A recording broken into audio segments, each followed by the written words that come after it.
সূরা ফাতিহার একটা করে আয়াত বলে আলহামদুলিল্লাহি রাব্বিল আলামিন, সঙ্গে সঙ্গে আল্লাহ জবাব দিয়ে বলেন হামিদানি আবদি, বান্দা তুই আমার প্রশংসা করলি।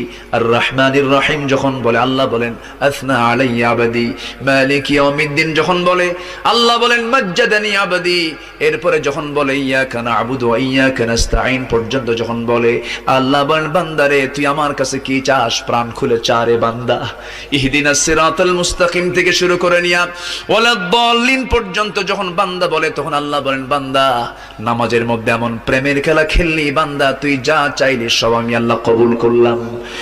ওই বান্দা যখন রুকুতে যায় আল্লাহ তখন অস্থির হন। ওই বান্দা যখন সিজদায় যাওয়ার জন্য প্রস্তুতি নাই, সমস্ত ফেরেশতাকে ডাক দিয়ে বলেন ও ফেরেশতারা, এই বান্দাগুলো আমাকে দেখলো না, রাসূলকে দেখলো না, কোরআনকে দেখে হাদিসকে বিশ্বাস করে আমাকে খুশি করার জন্য তার সবচেয়ে সম্মানজনক যখন কোন